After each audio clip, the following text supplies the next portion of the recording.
Good morning. Good morning. Welcome to Washington, D.C., everyone, and welcome to the NATO Public Forum, the public event taking place during the NATO Summit. I'm Shannon Vavra, a national security reporter and a CNAS Next Gen National Security Fellow. And I'm Michał Baranowski, Managing Director of GMF East and the Director of our Warsaw office, coming to you from the Eastern Flank. Wonderful to see you all. Many familiar faces, many friends and colleagues. Exactly. Before we start, we would like to have your attention for a moment. We will have several interactive sessions where you'll be able to address your questions. For those in the audience, there are microphones located on either side of the room. And if you have a question, please proceed to the back of the room where our audience team will be able to guide you. And besides people in this room, there is many of our fellow citizens watching online. And for those watching online, you can register at the NATO's Public Forum website to ask questions, to interact with the forum throughout the day. And you are encouraged to communicate about the event on social media, follow up on the discussion, and amplify the conversation online by using the hashtag NATO Summit. Also, I want to mention that we have a couple of content creators who are conducting interviews in the YouTube studio backstage, Sam Ellis, Victoria Reichert, and Marvin Newman. Wonderful. And this is, of course, a team effort. Working together with NATO Public Diplomacy Division, and the U.S. government was a team of co-organizers, which I want to recognize today and right now. The Atlantic Council, CNAS, GlobSec, the Hudson Institute, and my home organization, the German Marshall Fund of the United States. I would also like to acknowledge our corporate partners. We are truly grateful for their support. I'd like to thank our lead sponsors, Google, who is also supporting the YouTube studio on-site, AWS, Microsoft, and Northrop Grumman, and our generous partners, Boeing, Dataminer, Leidos, Lockheed Martin, MBDA, Oracle, and Saab. So as you can see, it takes a village to organize such an amazing forum. And I want to recognize also our institutional partners, those behind me, who reached out throughout the alliance to make this forum happen and to let everyone know that this is a great program. So please also reach out to our institutional partners. And with that, to officially open the event, it is my great pleasure to invite on stage Marie Doha Besson-Sano, Assistant Secretary General for Public Diplomacy at NATO, and Amanda Mansour, Special Assistant to the U.S. President and Senior Director for Partnerships and Global Engagement.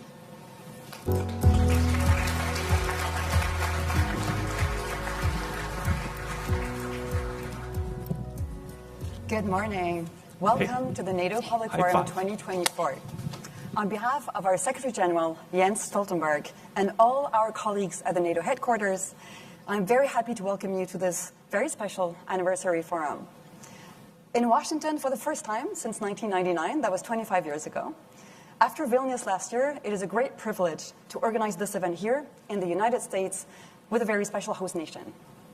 And on behalf of President and Dr. Biden, the entire U.S. government team, and our consortium partners, who I'm going to say them again just because they've been absolutely invaluable, the Atlantic Council, German Marshall Fund, GlobSec, Hudson Institute, and Center for New American Security, we are thrilled to kick off this historic event. This year's public forum is larger and more diverse than ever before, featuring voices from across NATO, from across the United States, voices of civil society, military, youth, industry, and government, those on the front lines of today's threats and on the threats of the future. We have also partnered with institutions across the alliance to enable colleagues in all 32 allied nations and many partner nations, not only to follow the event, but also to engage with us live. So to all those attending the watch parties here in DC, back in Belgium, in other locations across the Atlantic, welcome to you too. And finally, a big welcome to the 4,000 followers who are already with us online. This event is indeed being live streamed. The United States is grateful for the opportunity to host the NATO Summit here in Washington, D.C. for a few reasons. First, it's NATO's 75th birthday, so happy Diamond Jubilee.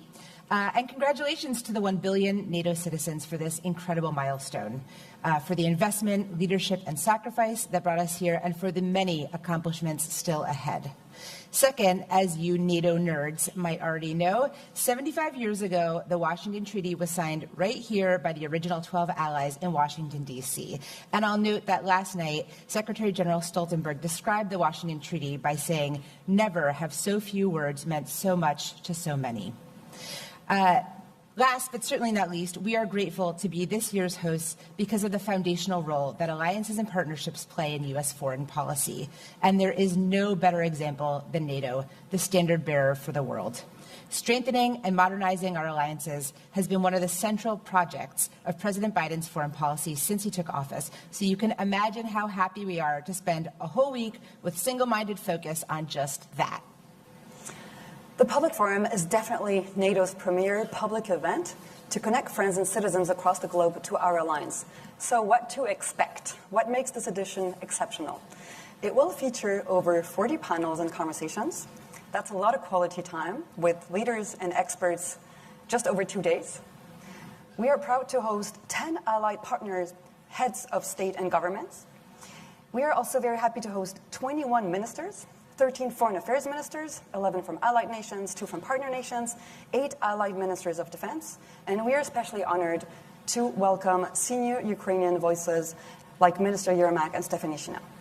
We're also very grateful to the American senators and House representatives who agreed to join us, as well as 10 U.S. government senior officials. We will also be joined by 13 senior NATO officials, including our 3 highest military leaders, general managers of our agency, NCIA and SPA, as well as our chief scientist. Because we want this forum to be inclusive and to be open to other geographies, we have prepared for you Vox Pop videos from the U.S. heartland and from NATO's frontiers in the Arctic, in the East, and the South. We've also invited the youth to join from our very recent Youth Summit in Stockholm and Miami. So you will also hear their voices. And finally, you will also hear 8 corporate voices because the industry matters and because we have great corporate partners. As you know, the Public Forum is running concurrently with and right next door to the actual summit. Today, the North Atlantic Council, or the NAC, will meet to discuss NATO's deterrence and defense, as well as how we will continue to support Ukraine. Tomorrow, the NAC will be joined first by the EU and its Indo-Pacific partners in the morning, then by Ukraine in the afternoon. As you see, we have designed this event to be in close dialogue with the mostly closed-door event next door, mirroring it, tackling the very same questions that are being discussed and negotiated there, and we have added a forward look on NATO's key trajectories for years to come. So let me say again, welcome and bienvenue à tous to the NATO Public Forum. And now it's time to kick off our first panel entitled NATO Looking Ahead, Defending Our Future. It is my honor to welcome to the stage U.S. Secretary of State Antony Blinken and GMF President Heather Conley.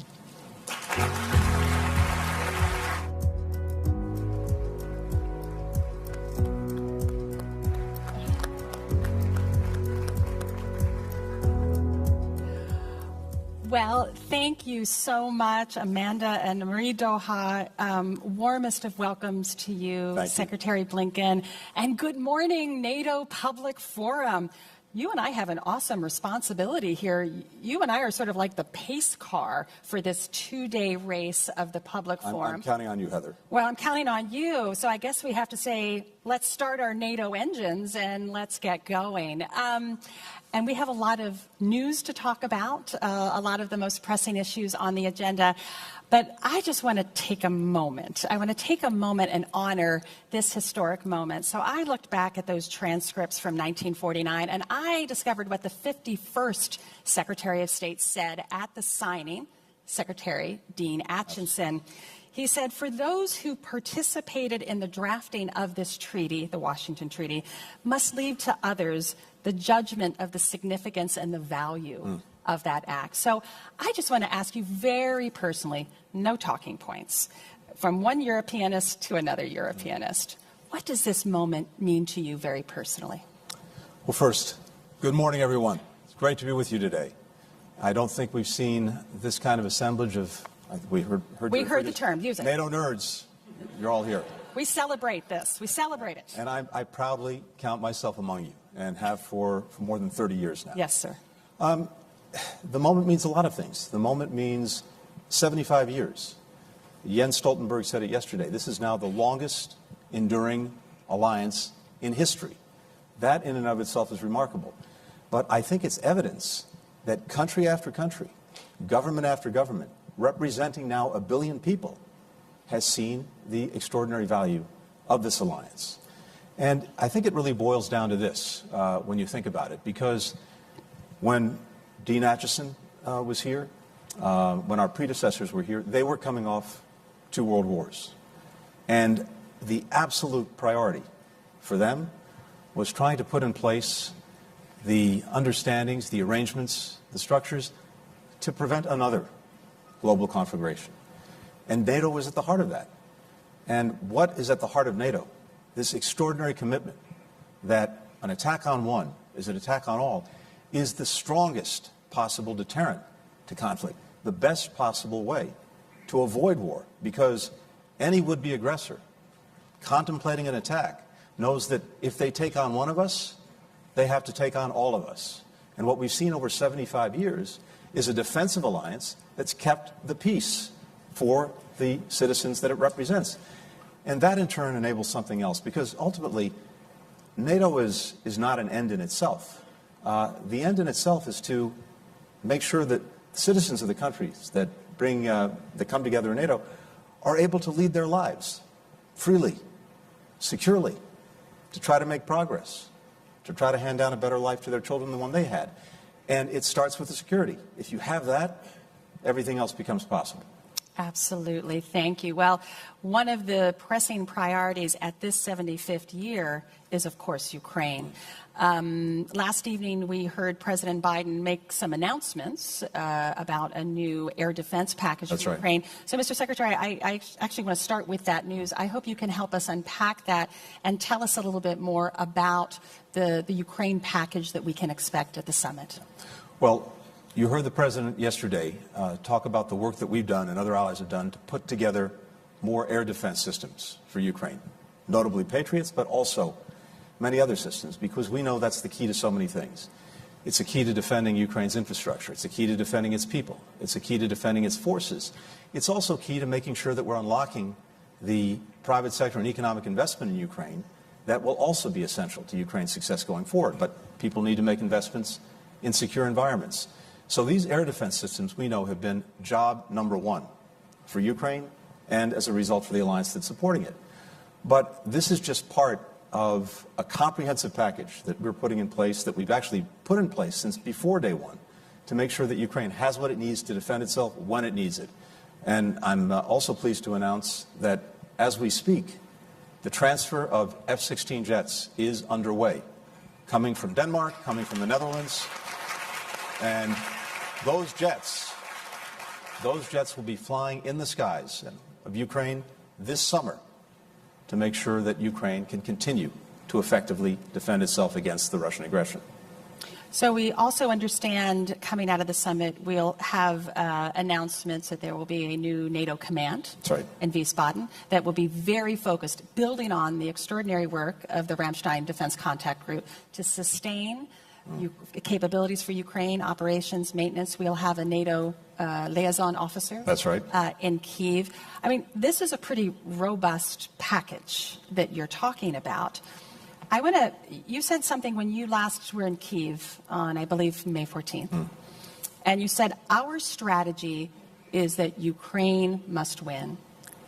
Is that package, and this is robust, but are the packages that NATO is putting forward, is it enough to fulfill that vision for Ukraine to win? Yeah, I believe it is. And let's talk about two things.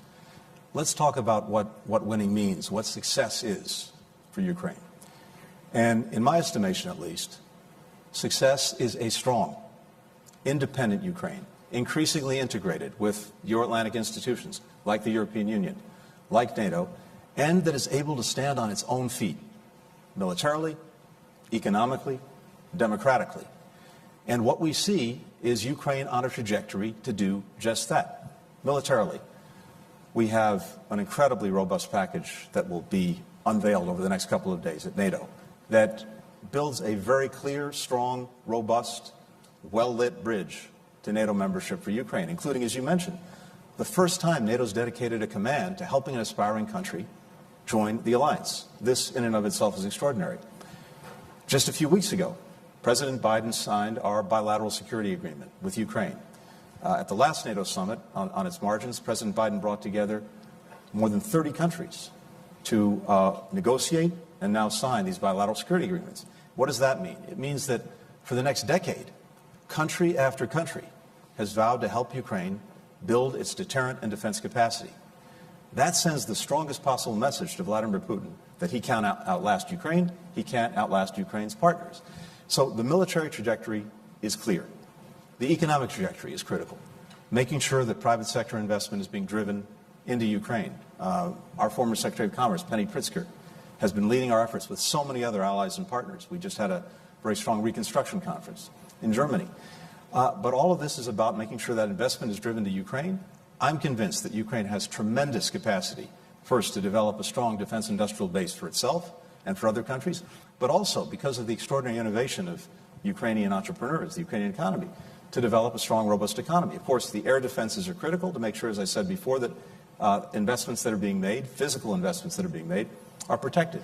And then finally, democratic deepening. The fact that the EU opened a succession process with Ukraine, the fact that NATO also requires, as Ukraine moves irreversibly along the path to membership, that it continue reforms, that's the strongest guarantee that the reforms that the Ukrainian people so strongly support will continue and will deepen. And that results in a Ukraine that is strong, that is independent, and that is the best possible rebuke to Vladimir Putin. Mr. Secretary, I'm so glad you talked about the well-lit bridge, because I think an enormous amount of energy is being expended upon verbal gymnastics in some ways, the irreversible path, the well-lit bridge, all of these terms. But what you've been talking about, the actions, the robustness, that speaks louder than words. Exactly That's right. the relationship with NATO. But why are we so caught up? Why can't there be greater simplicity and clarity about this incredibly close relationship that Ukraine will join NATO? Help me understand why we're using all of these very creative words. Well, we have a lot of very talented people who have to spend a lot of time writing NATO declarations. We want to make sure they're fully employed. So that's the secret. So, as someone who's done that myself in the past, in all seriousness, by the way, please. Our colleagues are doing extraordinary work because, look, we have 32 allies. This is a democratic alliance, an alliance of democratic countries. Different countries have slightly different views on some of these issues. And part of our responsibility is to proceed with consensus. The greatest strength that we have, the most valuable currency we have as an alliance, is our unity. But that unity doesn't just happen. It's the product of conversation. It's the product of listening. It's the product of talking. It's the product of building that consensus. And it gets reflected in these documents. But Heather, you're exactly right. I think it's important to look at the words, but it's even more important to look at the actions. As I said a moment ago, the first time NATO's had a dedicated command to helping an aspiring country join the alliance.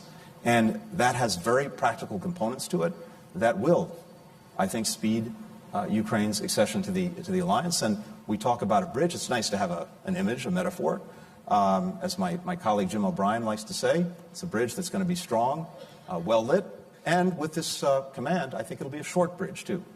So I'm going to sprinkle another historical quote. And this was by President Truman the year following the signing of the Washington Treaty. At his inaugural address, he said, and I thought this is a good definition, not quite that word salad that we were talking about, the main objective of the North Atlantic Treaty is to erase any possible doubt and uncertainty that may be lurking in the minds of potential aggressors. Is that package enough to deter Vladimir Putin on Ukraine? That's the question. Does that provide sufficient certainty? Well, first, President Truman had the remarkable gift of speaking clearly, speaking directly, and we'll try to live up to that example as best we can. But look, the proof will be in the pudding. I believe it should. But at the end of the day, what is so important is delivering these practical results, showing that Ukraine has the capacity, that its partners have the capacity. I mentioned a moment ago the fact that the F-16s are on their way. The transfer is happening as we speak. They'll be flying in the skies of Ukraine this summer. That's another very important proof point because, again, it concentrates Vladimir Putin's mind on the fact that he will not outlast Ukraine, he will not outlast us, and if he persists, the damage that will continue to be done to Russia and its interests will only deepen. The fastest way, the quickest way to get to peace is through a strong Ukraine. Absolutely. To sort of twist President Truman's words a bit, I'm wondering if the aggressor is starting to put doubts in the mind of some NATO members. And what I'm speaking about is these brazen hybrid attacks. We've seen a series of them. In fact, quite extraordinarily, U.S. bases across Europe had to go on high alert this last week. This is starting to be of greater concern. What does NATO have to do to try to get to that problem? Because that is, undermining NATO unity. It has to do, and it is doing, what it's always done, which is to adapt.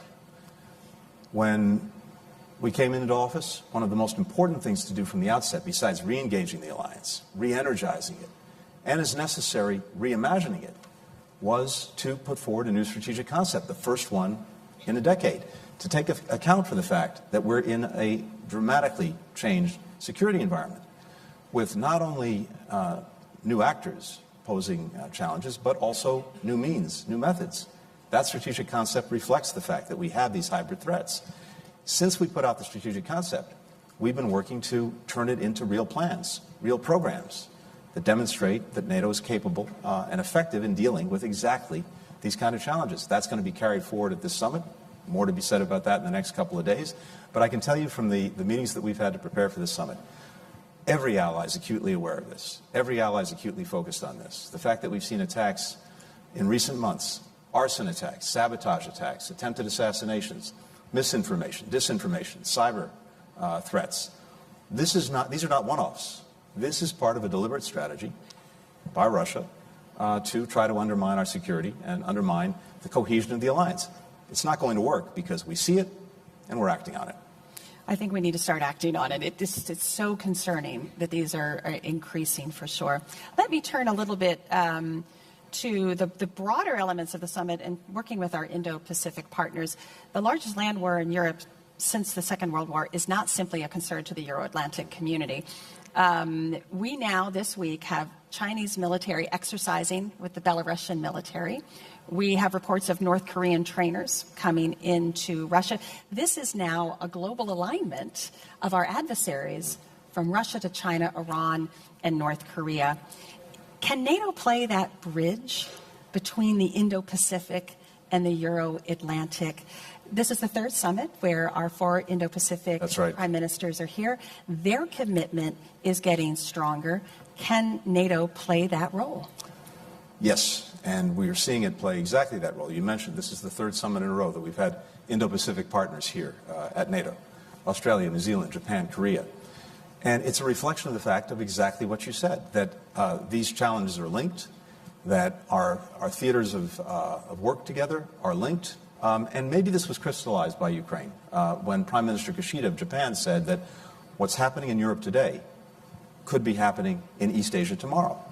When Russia committed its aggression, its renewed aggression against Ukraine, and Japan stood up, South Korea stood up, Australia, New Zealand, this was a reflection of that recognition that these challenges are linked, and when democracies stand together, whether they're in Europe, Asia, or elsewhere, we're going to be stronger and more effective. So as we're gathering here in Washington with our Indo-Pacific partners, what this means is we are breaking down the silos between Europe, Asia, and the United States. And this has been a very deliberate objective of President Biden from day one. Not only building convergence with our allies, stronger convergence when it comes to how to approach Russia, and in a different way, how to approach China, but also breaking down the barriers, the walls between European partners and Asian partners. And of course, what's happened just in the last year and a half has only reinforced the imperative. Ukraine. We see, unfortunately, China not providing weapons to Russia to pursue its aggression, but being the major contributor to Russia's defense industrial base. 70% of the machine tools that Russia's importing are coming from China. 90% of the microelectronics that Russia's importing coming from China. That's enabled it to sustain its aggression against Ukraine. We've seen a massive buildup of its weaponry over the last year and a half. Tanks, missiles, munitions. That's the product of a defense industrial base being fueled by China. As a result, European allies understand the challenge posed by China to Europe's security. And of course, China can't have it both ways. It can't be all at once, or claim to be, for peace and want to have better relations with Europe, while at the same time fueling what is arguably the most significant threat to European security since the end of the Cold War. We see it in the relationship between Russia and North Korea. That's abundantly clear. And in all of these areas, as well as some of the hybrid threats that you alluded to before, the connections are clearer and clearer. The alliance is one place, and maybe, I would argue, a central place, where we can bring everyone together so that we're acting together. So, Mr. Secretary, you're talking about strengthening this global alliance, which the United States has built over the last 75 years. You have some very vocal American national security analysts saying there's one thing we have to focus on: China. Everything else is a waste. Let our allies deal with everything else. We have to focus on China. What is your answer to that criticism or critique of what you're trying to build here? Well, my answer is, first of all, of course, we are focusing on China. We're doing it in two ways. One, we're making the investments in ourselves at home to make sure that we're approaching China from a position of domestic strength. When you look at everything that's happened over the last 3.5 years with the incredible investments in our own infrastructure, our roads, our bridges, our communications, through the Infrastructure Act, when you look at our commitment to make sure that we maintain our leadership, our world leadership on microelectronics and chips through the Chips and Science Act, when you look at the investments that have been made in climate technology, which is going to be a critical part of the 21st century economy, that puts the United States in a position of strength. European allies are doing exactly the same thing. But the other aspect of this is not only, as we've done, re-energize our alliances and partnerships, starting with Europe, but also make sure that there is greater and greater convergence in our approach to some of the challenges posed by China. I think if you look at what NATO has said in the strategic concept, if you look at what key Europeans have said, what the European Union has said, it is abundantly clear that we have more convergence now when it comes to how to approach China than we've ever had. And that's a source of tremendous strength. It means that instead of having one country having to deal with the challenges alone, the United States representing maybe 20% of world GDP, suddenly we've aligned 40, 50, and with our Asian partners, 60% of world GDP. That makes a huge difference. And so precisely because these challenges are joined, dealing with some of the problems posed by China requires this work with, alignment with, convergence with Europe as well as with Asia. I believe I would say, maybe using a little bit of that Truman simplicity, the adversary has a vote and they are aligning. We have not the luxury of focusing on one. That's correct. And this is, I think it's a really important point. This is not simply a reflection of our choices. It's a reflection of the choices, the policies that China has chosen to pursue, and of course that Russia is pursuing in Ukraine right now. And I think you're right. It does pose for all NATO members a structural challenge of how do you work in those multiple theaters when you're dealing with their alignment versus how we are organizing our alliances. Mr. Secretary, I wanted to turn, because you raised it, and I'm really glad you did, talking about alliance unity. We know that is the center of gravity. We know how important that is. And we also know that sacrifices sometimes have to be made to keep that unity. You hear mutterings of the least common denominator. We're not getting exactly what we want because we have to ensure that alliance unity. But I think over the last week, we're crossing a threshold where accepting unity, we're sacrificing or jeopardizing NATO security. You had one NATO member who has now visited Moscow and Beijing. He's talked about Beijing as being a strategic partner, has received by NATO and the EU an opt-out of support for Ukraine. You had another member this week suggest that they would like to be welcomed into a security organization that is also it participated with Russia and China. NATO's message has to be clear, does it not? Well, I think this is getting to a point of straining unity. NATO's message is very clear. It's very clear in what's happening here in Washington over these couple of days. It's very clear in the entire trajectory of the alliance over the last 3.5 years. An alliance that's now 32 members strong, with Finland and Sweden, of course, joining. An alliance that is better budgeted and resourced than it's ever been. When we started out, 9 members of the alliance were meeting the 2% of GDP for defense threshold that was set at the Wales summit. We're now at 23 NATO allies. So NATO is speaking loudly and clearly with its actions. As I mentioned before, we have a strategic concept agreed among all the allies that very well reflects the challenges and threats that we face today and will be facing tomorrow. So I see NATO speaking not only with unity, but unity that's actually raising the floor on what NATO partners are contributing, raising the floor on an understanding of the threats that we face, raising the floor on our commitment to take action together to deal with those threats. So far from a race to the bottom just for the sake of consensus or unity, what I'm seeing is a race to the top by this alliance. Again, let's be very simple about it. NATO is stronger than it's ever been. It's bigger than it's ever been. It's more fit for purpose than it's ever been. I think, Mr. Secretary, it's not about necessarily the 2%. And I think we're going to be raising that bar, yes. Don't you think? It's going to be the new 2.5, maybe even the new 3% if we're heading into this era of tremendous instability. No, but I'm saying even a NATO member can spend 2%, but still be working to undermine the security of the alliance itself. So it's not just 2%. How do we get back to, again, that core of the Washington Treaty, the preamble? We defend democracy. We defend a certain set of values. When allies don't profess necessarily to uphold those values, what's the answer? I mean, this is about us. It's not about the adversary. It's about who we are. Of course, allies, as we speak, for the last 2.5 years now, have been defending those values, defending our democracy that's at stake in Ukraine. They know that it's not only about Ukraine. It's not only about the Ukrainian people. It's actually about the values that unite us and the basic principles that all of us have agreed on together with so many other countries around the world that were designed to try to keep the peace and protect against aggression. And NATO countries are standing up day after day to defend those principles, to defend those values. Now, look, communicating with adversaries, with enemies, that's fine. Communications are important. You want to make sure that at least you're not misunderstanding each other. But of course, what's communicated is really important as well. I would hope that anyone, for example, going to Moscow now, makes very clear to Vladimir Putin that NATO's not going anywhere, Ukraine's not going anywhere, the European Union's not going anywhere, and that what we just saw the other day, a horrific attack on a children's hospital, is totally unacceptable, and Russia will continue to be ostracized as long as it engages in those kinds of actions. I would hope and expect that anyone going to Beijing makes clear what I said a moment ago, that continuing to fuel Russia's defense industrial base, continuing to allow the greatest threat to European security since the end of the Cold War to go forward, is something that is unacceptable to Europe. And that means unacceptable is a word.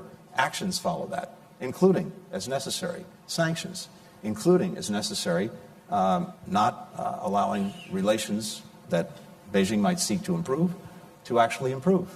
So what we're focused on is what allies and partners are doing, and I can tell you as an alliance, what we're doing is evidencing greater strength and commitment to the principles, the values that are at the heart of this alliance that I've seen. Are you confident those messages are being sent? I have confidence those messages are being sent. Right. But again, we come together as 32 countries. From the perspective of the United States, it's so important that we listen to each other, that we communicate clearly with each other, and yes, we develop consensus. But what I'm seeing again is a consensus that is moving us up, not holding us back. So we welcomed, this is Sweden's first right. NATO summit. Great to come in. We've got this bolt of energy. I feel it with Sweden and Finland joining. There's an energy in the Nordic-Baltic quadrant of NATO. How has it been to welcome those new men? They're seeing what's behind the curtain. How have you introduced your two new colleagues now into NATO? Tell us some good stories. Well, of course, Sweden and Finland have been NATO partners for a long time. They've contributed tremendously to the alliance, to our common endeavors for a long time. But to have them at the table is something I suspect most people in this room 3 years ago, I doubt anyone really would have imagined that. If you would have read a lot of think tank reports 15 years ago, you would have known this would have been the case. But that's okay. I might have I'll let it slip. I might have written one or two of those reports back in the day. Good, So, see? but in all seriousness, you're right. I think it has added a jolt of energy. They're both remarkable partners. They bring so much to the alliance. They change the strategic equation in a very powerful way. But it's also a reflection of new realities that the entire alliance is facing. New aggression, new forms of aggression, a new determination to stand up together to combat it. But look, we have a little kept secret for the alliance is there's a pretty strong Nordic and Scandinavian component to this alliance, as evidenced by Jens Stoltenberg. President Biden gave him the Medal of Freedom last night. And that was a very powerful reflection of the extraordinary leadership that he's demonstrated over a decade of incredible change for NATO, but a decade that he's managed with brilliance. Well, he's really had a unique talent of communicating with some of those allies that don't see eye to eye. Always with the consensus was incredibly important in resolving some of the difficulties in the run up to welcoming Sweden and Finland. Any advice for his successor about how to manage the diplomacy of maintaining alliance unity? Well, I know Mark Rutte. I think many in this room do as well. I have tremendous confidence in his abilities to take the torch from Jens and to do what Jens did so brilliantly, which was actually to listen to all of our partners, to build that consensus, to demonstrate through our actions that unity really is our most valuable currency, and to build it every single day. But it doesn't just happen. It's the product of being engaged every single day, not pulling back, not isolating ourselves, actually leaning in, leaning forward. I know Mark is going to do that brilliantly, and I think the trajectory we're on with all of our member states is to continue to do exactly that.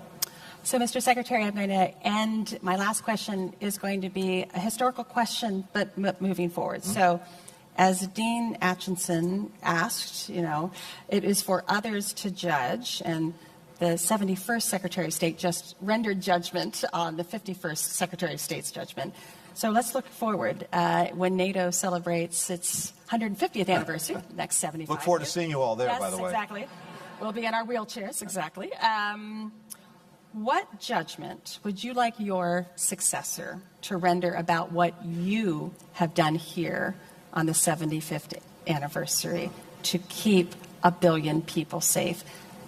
Will they know that we've done enough to advance the cause of freedom? Oh, the proof will be in the tests that are in front of us and how we meet them. But I hope that when we look back on this period of time, one of the conclusions that people will reach is that the United States was leaning in. We re-engaged our alliance.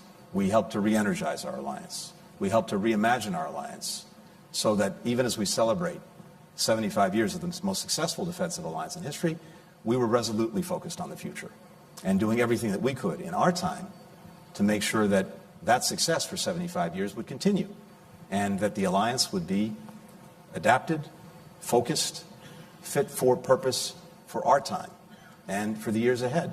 Because again, I come back to what I started with, Heather. This alliance is a reflection of a commitment that leaders in all of our countries make to the people we represent. A commitment that we do everything possible to keep them secure, to prevent wars, to deter conflict, so that they can move on with their lives in freedom, in security. And so if we manage, as the result of the actions that we've taken over these last years and in this period, to do that in the years ahead, we will have succeeded. We will know we will do enough if Ukraine wins. That's right. Thank you, Mr. Secretary. This has been a great kickoff. I hope we've started things off. We've revved up our engines. I know you've provided a lot of food for thought. Thank you so much. I know you have to get back to start your summit. But first, will everyone please join me in warm applause? Thank you. For the Secretary of State. Thank you. Thank you. Thank you.